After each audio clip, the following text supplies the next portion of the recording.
Student আজি আমি trigonometry 8.4 অনুশীলনীটো আলোচনা কৰিবলৈ লৈছো। প্ৰথমতে আমি 1 নম্বৰ অংকটো লওঁ। sin a sec a আৰু tan a এই trigonometry অনুপাত কেইটা cot এৰ দ্বাৰা প্ৰকাশ কৰা। sin a sec a আৰু tan a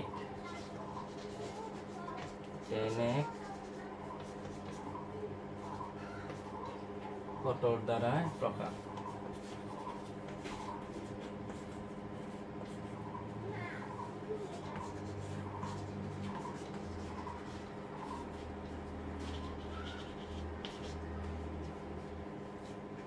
Solution to hol sin a আমি sec এৰ দ্বাৰা tan এৰ কটৰ দ্বাৰা প্ৰকাশ কৰিব লাগিব। sin আমি কটৰ দ্বাৰা প্ৰকাশ কৰিলে আগতে যাব লাগিব 1 by sin a equal জানো আমি 1 by cosec a, কাৰণ sin ৰ প্ৰতিক্ৰম হল cosec, এই কাৰণে 1 by cosec a। cosec ৰ পৰা আমি যাব পাৰিম কোনে কোনে অভেদ প্ৰয়োগ কৰিব পাৰিম। আমি জানো cosec a সমান 1 plus cot square a, cosec square a সমান, গতিকে cot square a, গতিকে এটা আমি এটা ৰুট দিব লাগিব যেহেতু স্কয়াৰ নাই ইয়াতে, গতিকে এটো হল দ্বিতীয়তে আহিল sec a। sec a আমি কটৰ দ্বাৰা প্ৰকাশ কৰিব লাগিলে প্ৰথমতে আমি নিম 1 plus tan square a, root 1 plus tan square a, tan square a, ठीक है। tan আমি cot লিখিম 1 plus tan पर আমি লিখিব পাৰো 1 by cot square a। অভেদ বিলাক চাবা, মনত ৰাখিবলৈ যত্ন কৰিবা, তেতিয়া হলে সোনকালে বুজি পাবা। তেতিয়া হলে 1 আমি cot টো কমন লখাগু লম, cot square a লখাগু হলে cot square a plus 1 হ'ব। গতিকে ইয়াৰে বৰ্গমূল হ'ব, তলত cot a হ'ব কিন্তু ওপৰত বৰ্গমূল নাই, কি হ'ব cot square a plus 1। সেকৰ পৰা আমি কটত নিলো, তাৰে পিছত আৰু নিও দিছে 10। আকৌ এইটো যদি 10ত নিলো হয় আগতে, তেতিয়া হলে 10ৰ পৰা আৰু বেছি সুবিধা হলে হৈ গ'ল। নেক্সট আমি চাম 10ক আমি যদি কটত নিও কোনে কোনে হ'ব 1 by cot a, 1 by cot a। তেতিয়া হলে আমি কি পালো, তিনিওটাকে কটৰ দ্বাৰা প্ৰকাশ কৰিলো। এইখিনি এইটো। নেক্সট আহিল 2 নম্বৰত। 2 নম্বৰত কি আছে চোৱা, sec এৰ সহায়ত এই কোণৰ আন সকলোবিলাক ত্ৰিকোণমিতিক অনুপাত লিখা। sec এৰ সহায়ত লিখিব লাগে আন আটাইবোৰ, গতিকে আমি প্ৰথমটো কেনেকৈ পাম যে sin a এই কোণৰ ত্ৰিকোণমিতিক অনুপাত, গতিকে sin a ইকুৱেল লিখিম। প্ৰথমতে sin a লিখিবলৈ গলে 1 by cos a হয়, 1 by cos a। কোনে কোনে আমি যাব নোৱাৰিম, আমি প্ৰথমতে sin ফুল কিহত নিব লাগে sec এৰ সহায়ত, গতিকে secত গলে আমি sin a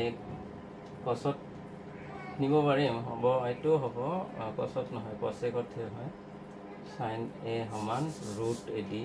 লিখিব লাগিব 1 minus cos square a।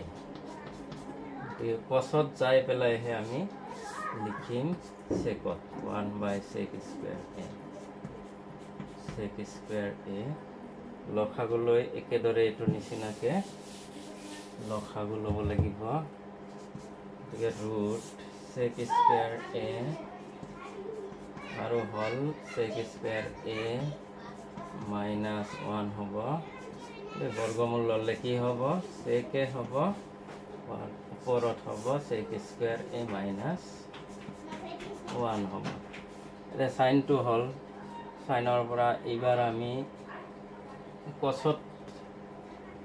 secৰ দ্বাৰা যেহেতু গোটেই এটা এতিয়া সাইনৰ পৰা sec হল cosৰ পৰা লিখিব লাগে cosটো তো ইজি হয় cosৰ পৰা 1/sec গতিকে sin a কো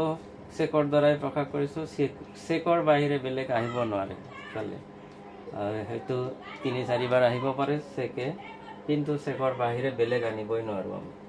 গতিকে এটো হল cos a হল তাৰে পিছত আহা tan a cot a আৰু cosec a sin a যদি হৈছে তেতিয়া হলে আমি cosec টো লিখিব পাৰিম গতিকে sin এৰ পৰা আমি cosec লিখিব পাৰিম cosৰ পৰা sec লিখিব পাৰিম sec টো আছে secত নিব লাগে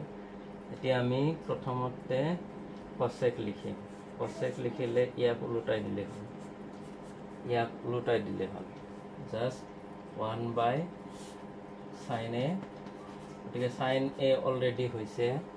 গতিকে sin a এর হলনি আমি লিখিম 1/sin a এর হলনি হল root sec square a minus 1/sec a ইয়াক উলটাই দিলে পরত sec a যাব sec a by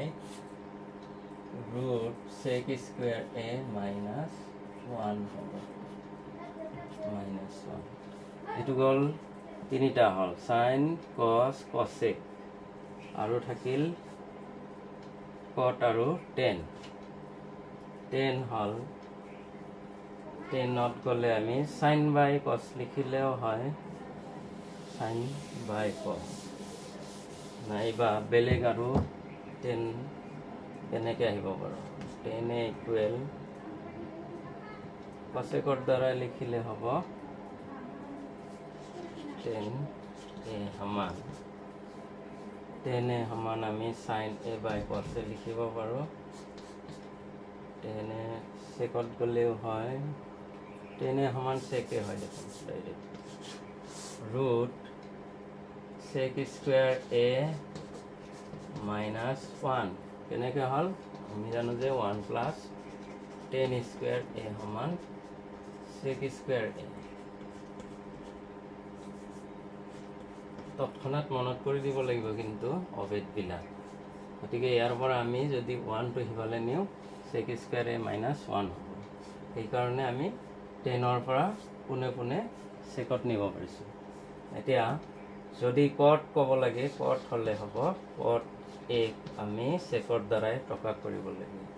তেতিয়া হলে 10 ৰ উলটা হল cot গতিকে 1/10 লিখিম 10 a তেতিয়া হলে হ'ব 10 এর মানটো তো এটো আছে গতিকে root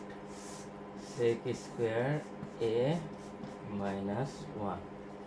হৈ গল আটাইবোৰ secৰ দ্বাৰাই প্ৰকাশ কৰা হয়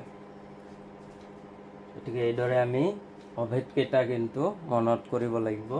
অংক কেটা কৰাৰ সময়ত গতিকে তিনিটা অভেদৰ পৰা আমি পৰিৱৰ্তন কৰা জানিব লাগিব তেতিয়া হলেহে আমি এইবিলাক পাৰিম গতিকে আৰু কৈছো এটো অনুশীলনীটো তোমালোকৰ গোটেই চেপ্টাৰটোৰ ভিতৰত আটাইতকৈ টান এই কাৰণে এই পৰিৱৰ্তন বিলাক বুজি পাব লাগিব কেনেকৈ পৰিৱৰ্তন কৰা হয় গতিকে এইখিনি যদি পৰিৱৰ্তন কৰাটো নাজানো তেতিয়া হলে আমি এই অংক পৰীক্ষাত এৰি থৈ আহিব লাগিব